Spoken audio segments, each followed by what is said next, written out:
नमस्कार दोस्तों, स्वागत है आप सभी का आपके अपने इस YouTube channel online study with DK में। और यहाँ पर आज हम यूपीटेट एग्जाम जो कि 2 जुलाई 2026 को सिर्फ तो फर्स्ट में पेपर हुआ है। यहाँ पर पेपर जो था वो पेपर सेकंड था, जो कि कक्षा 6 से 8 के लिए था। तो इसमें हमने इसके सभी वीडियो जो है वो उपलब्ध करवाए हैं। यहाँ पर एक जो विज्ञान और गणित वाला भाग है उस पार्ट को यहाँ पर हम उसके उत्तरों को यहाँ पर हम डिस्कस करने वाले हैं।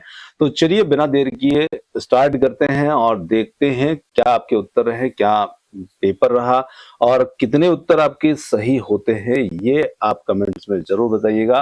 तो चलिए अब हम चलते हैं हमारे इस पार्ट की ओर। और बाकी के पार्ट यदि आपने नहीं देखे हैं तो उन्हें भी जाकर के आप देख सकते हैं, वो हमने उपलब्ध करवा चुके हैं। तो चलिए यहाँ पर हम हमारे क्वेश्चन पर चलते हैं।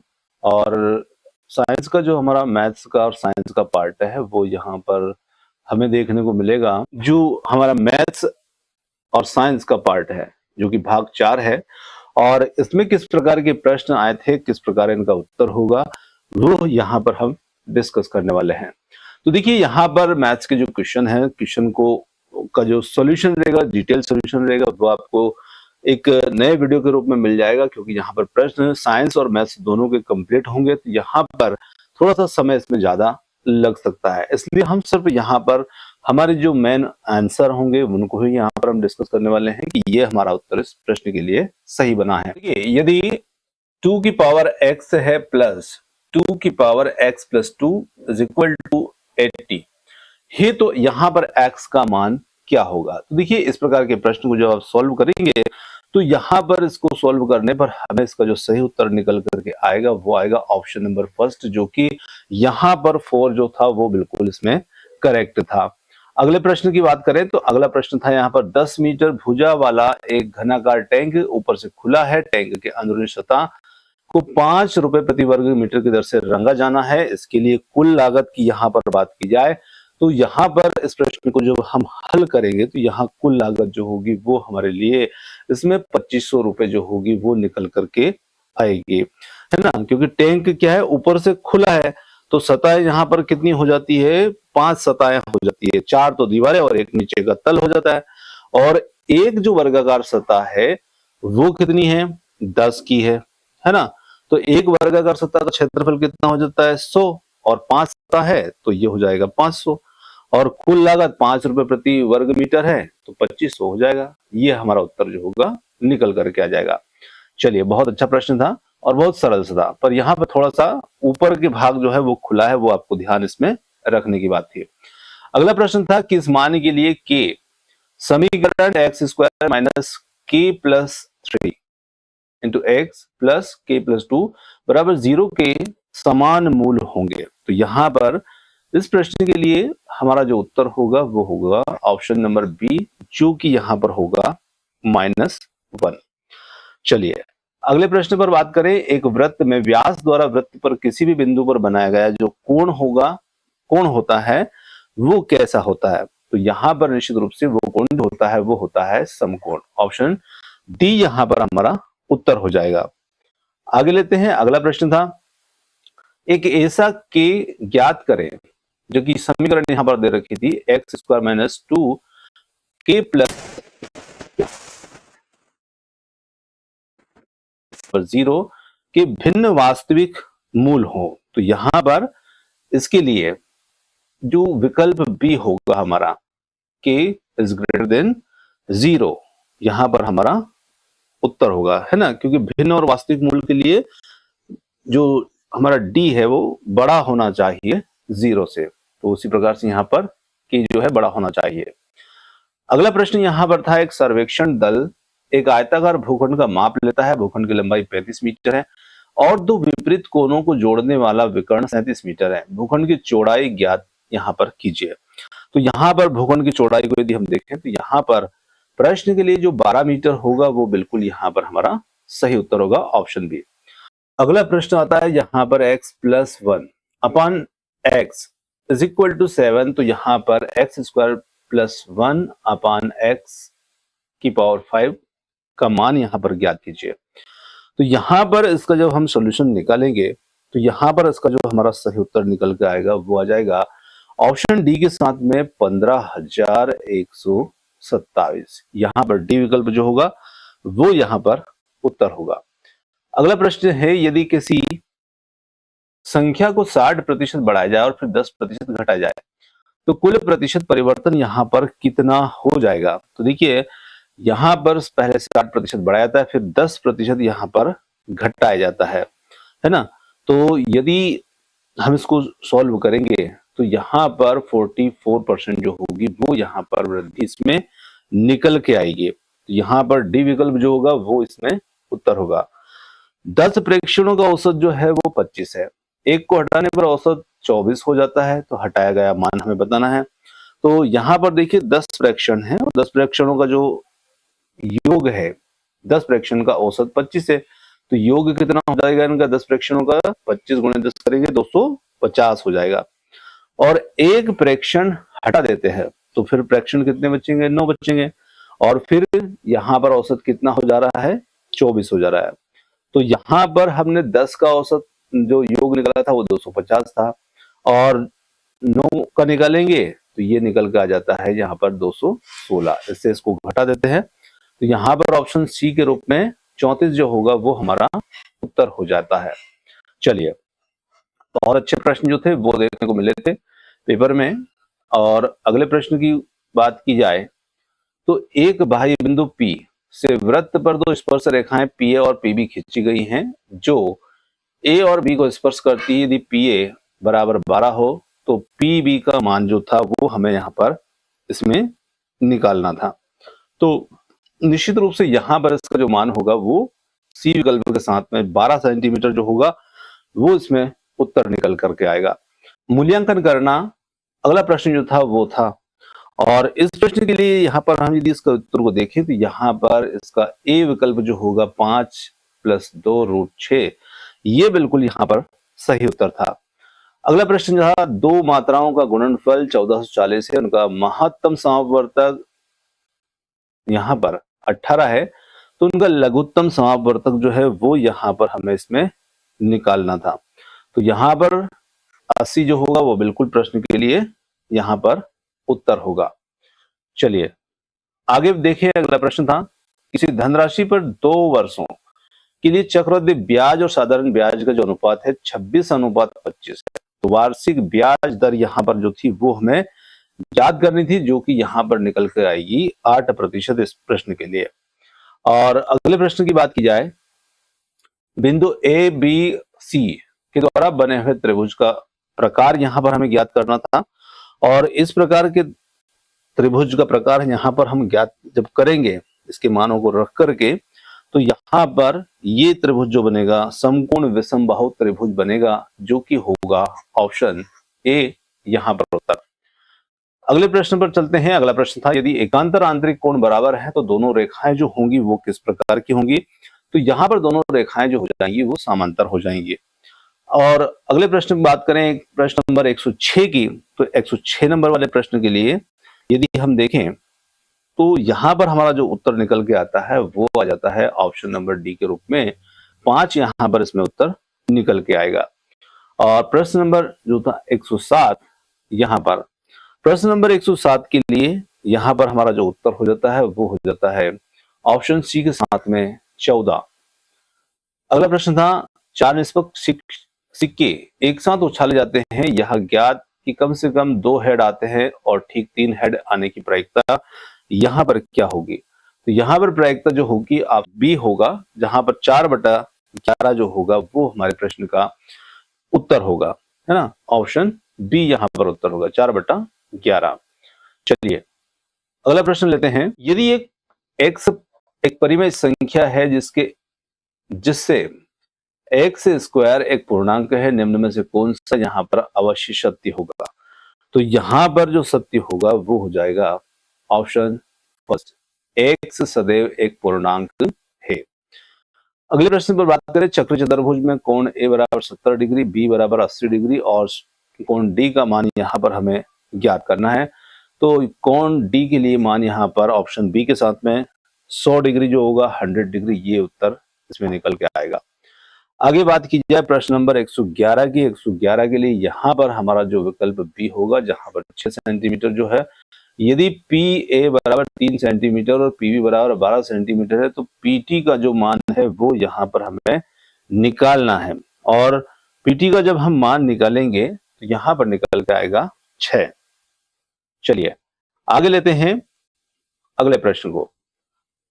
यदि x square plus a x plus 2 plus 2x square minus 3x minus 2 एक पदी बन जाता है तो यहाँ पर a का मान जो होगा वो कितना होगा? तो यहाँ पर a का मान जो होगा वो हो जाता है 3। ऑप्शन बी यहाँ इसे तो दूसरी संख्या का कितने प्रतिशत है? तो यहाँ पर निश्चित रूप से ये प्रतिशत जो होगा वो निकल के आएगा ऑप्शन बी के साथ में 85%। अगले प्रश्न को देखें। एक ठोस बेलन की त्रिज्या 7 सेंटीमीटर, ऊंचाई 10 सेंटीमीटर, उसका कुल पृष्ठीय क्षेत्रफल जो होगा वो यहाँ पर कितना होगा? तो वो पृष्ठीय क्षेत्रफल यहाँ पर निकल के आएगा ऑप्शन बी के साथ में 748 वर्ग सेंटीमीटर। चलिए अगले प्रश्न पर देखें। मूल्यांकन करना।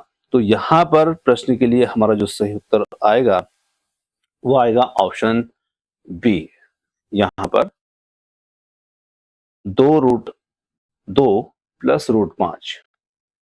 आगे देखें प्रश्न नंबर 116। यदि x plus y plus z बराबर 0 है तो x cube plus y cube plus z cube minus 3xyz का मान यहाँ पर कितना आएगा? तो यहाँ पर हमारा उत्तर जो होगा ऑप्शन डी के साथ में 0 इसमें निकल करके आएगा। आगे बात करें अगले प्रश्न की। यदि x y परिमेय है तो x और y x इंटू वाई अपरिमेय है तो क्या सत्य है? तो देखिए यहाँ पर यदि हम बात करें तो जो दो परिमेय संख्याएं होती हैं उनका गुणनफल हमेशा एक परिमेय संख्या ही होती है। तो यहाँ पर एक्स वाई दोनों यदि परिमेय है तो इनका गुणा करने पर ये अपरिमेय है तो क्या ये सत्य है? नहीं, ये संभव नहीं है। यहाँ पर डी विकल्प जो होगा प्रश्न का उत्तर होगा। आगे बात की जाए, यहाँ पर निम्नलिखित व्यंजक दिया है और इस व्यंजक की घात जो है वो हमें इसमें ज्ञात करनी थी, और इसके लिए घात का मान जो है वो निकल कर आएगा यहाँ पर सी विकल्प के साथ में 6।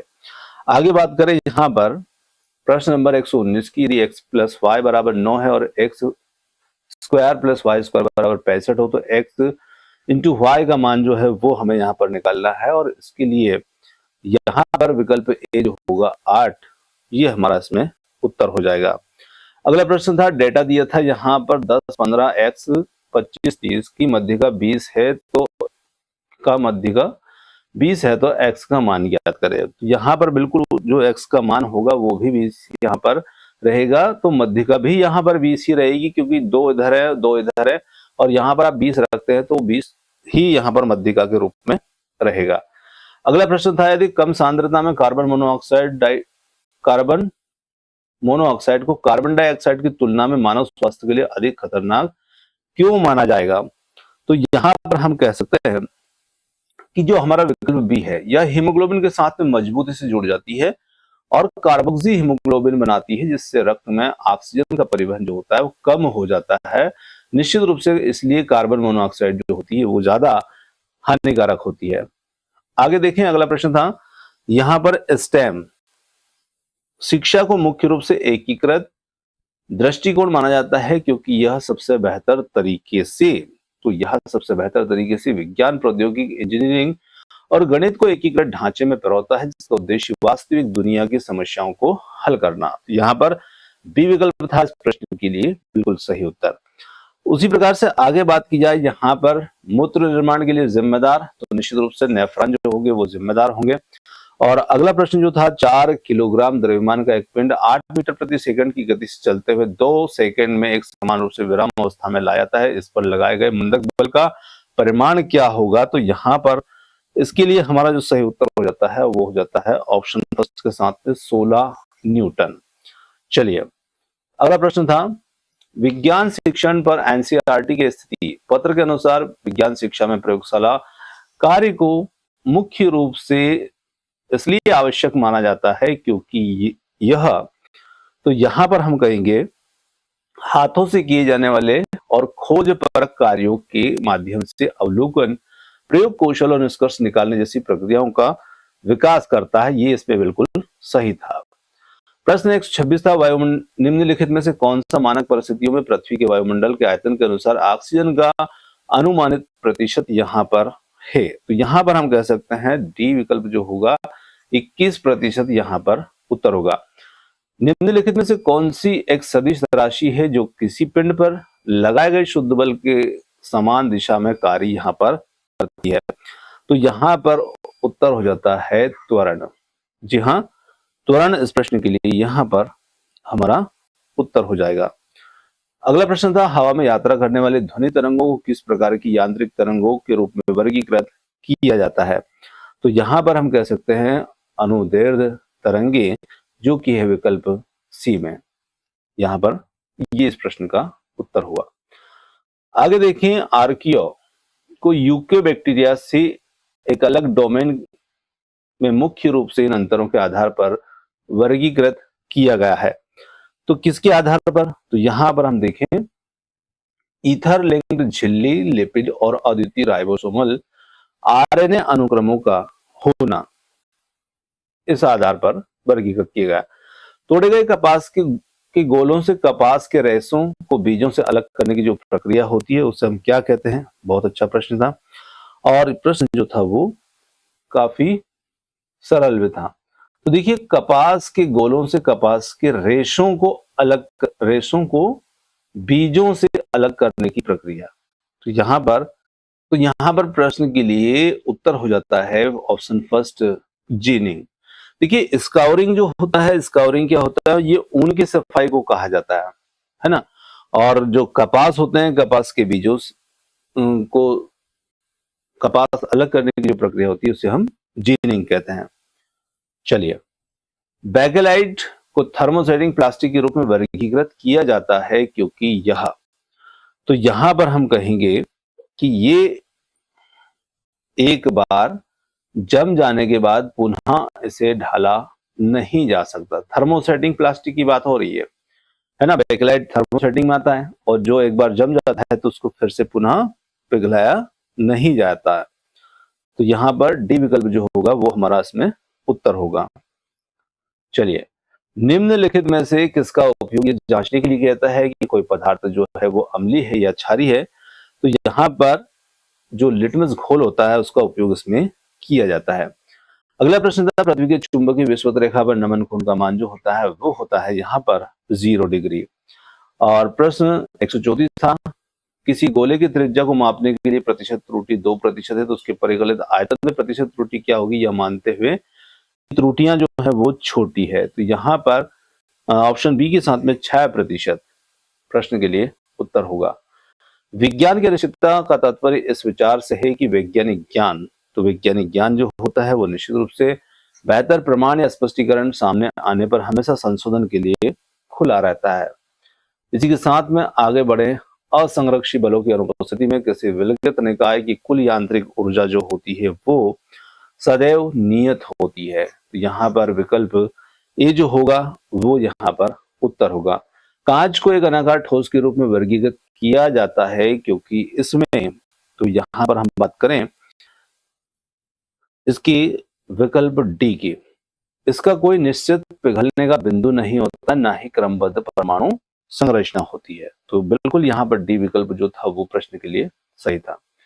सोडियम धातु को मिट्टी के तेल में नीचे रखा जाता है क्योंकि यह हवा और नमी के साथ जोरदार प्रतिक्रिया करता है। तो यहाँ पर बिल्कुल सी विकल्प इसके लिए सही था। कूलम्ब के नियम के अनुसार मुक्त स्थानों में दो स्थिर आवेशों के मध्य लगने वाला स्थिर विद्युत बल दूरी के साथ इस प्रकार से बदलता है। तो दूरी के वर्ग के व्युत्क्रमानुपाती होता है। कूलम्ब का नियम जो है वो आप बहुत अच्छे से आप जानते ही हैं। निम्नलिखित में से कौन नदियों में छोड़े जाने वाले जल, मल, उर्वरक और औद्योगिक अपशिष्टों का सबसे अच्छा वर्णन यहाँ पर करता है? तो वो होगा जल प्रदूषक। ऑप्शन सी यहाँ पर उत्तर होगा।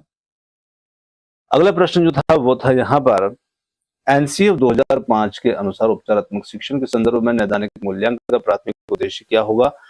तो यहाँ पर हो जाता है सीखने में मौजूद विशिष्ट कमी की पहचान करना ताकि उन्हें दूर करने के लिए लक्षित शिक्षण में सहायता प्रदान की जा सके। सी विकल्प इसके लिए ठीक था। ऑनलाइन परीक्षा के दौरान एक छात्र कंप्यूटर सिस्टम को डेटा निर्देश प्रदान करने के लिए एक उपकरण का उपयोग करता है। निम्नलिखित में से ऐसे इनपुट का उपकरण का उदाहरण यहाँ पर क्या हो सकता है? तो देखिए, इनपुट का उपयोग यदि करेंगे तो इनपुट जो होता है वो कीबोर्ड यहाँ पर रहेगा। मैथेनॉल मैथेनॉल और एथेनॉल जैसे कार्बनिक यौगिकों को एल्डिहाइड के रूप में वर्गीकृत किया जाता है, क्योंकि उनमें कौन सा विशिष्ट क्रियात्मक समूह होता है? तो देखिए, एल्डिहाइड जो होता है निश्चित रूप से इसमें CHO होता है, जो कि सी विकल्प यहाँ पर सही है। आगे देखें, द्विबीजपत्री तनों में सामान्य मंडलों को खुला कहा जाता है क्योंकि उनमें होता है। तो यहाँ पर हम कहेंगे कि इनमें जाइलम और फ्लोएम के बीच कैम्बियम जो कि द्वितीयक वृद्धि को यहाँ पर संभव बनाता है। इसी के साथ में अगले प्रश्न पर चलते हैं। पहला एंटीबायोटिक पेनिसिलिन मूल रूप से किस कवक में खोजा गया था? तो यहाँ पर हम कह सकते हैं कि ये खोजा गया था पेनिसिलियम नोटेटम। ऑप्शन जो बी होगा वो यहाँ पर उत्तर होगा। इसी के साथ में बात की जाए अगले प्रश्न की, जो कि था 2 किलोग्राम पानी का तापमान 5 डिग्री सेंटीग्रेड बढ़ाने के लिए कितनी ऊष्मा ऊर्जा की यहाँ पर आवश्यकता होगी? तो यहाँ पर 42,000 जूल डी विकल्प जो होगा वो प्रश्न के लिए ठीक था। पैरामीशियम को प्रोटिस्टा जगत में रखा गया। इसकी विशेषता बाल जैसी संरचना का उपयोग करके होने वाली गति है जिन्हें कहा जाता है। तो यहाँ पर इसे हम सीलिया कहते हैं, जो कि है डी विकल्प। वैज्ञानिक विधि में परिकल्पना का सबसे अच्छा वर्णन इस प्रकार किया जा सकता है। तो यहाँ पर ऑप्शन फर्स्ट जो किसी अवलोकन की व्याख्या करने के लिए यहाँ पर। अगला प्रश्न जो था, यह परिकल्पना कि शारीरिक रूप से आधुनिक होमोसेपियंस का विकास अफ्रीका में हुआ और बाद में वे दुनिया के अन्य हिस्सों में फैल गई, ये कहलाती है। तो ये परिकल्पना जो होती है ये कहलाती है आउट ऑफ अफ्रीका परिकल्पना या प्रतिस्थापन परिकल्पना। फर्स्ट विकल्प यहाँ पर उत्तर। अगला जो प्रश्न था एनसीएफ 2005 से था। एनसीएफ 2005 के अनुसार स्कूली स्तर पर विज्ञान शिक्षा का मुख्य उद्देश्य क्या है? तो यहाँ पर प्रत्येक विद्यार्थी में वैज्ञानिक दृष्टिकोण, जिज्ञासा, अन्वेषण की भावना का पोषण करना। दोस्तों, इस प्रकार प्रश्न जो थे वो आज के फर्स्ट शिफ्ट में पूछे गए। यदि आपका पेपर कल शेष हो तो निश्चित रूप से आप इन सभी चीजों को ध्यान में रखते हुए अपनी तैयारी को मजबूत कीजिए और देख सकते हैं इस प्रकार के प्रश्न यदि आपने पेपर दिया है तो आप कमेंट्स करके जरूर बताएं आपका स्कोर जो था वो यहाँ पर कितना इस प्रकार के उत्तर के हिसाब से बनता है। तो वीडियो पर आपने समय दिया उसके लिए बहुत बहुत धन्यवाद। Thanks for watching. मिलते हैं जल्दी ही एक और नए वीडियो के साथ। धन्यवाद।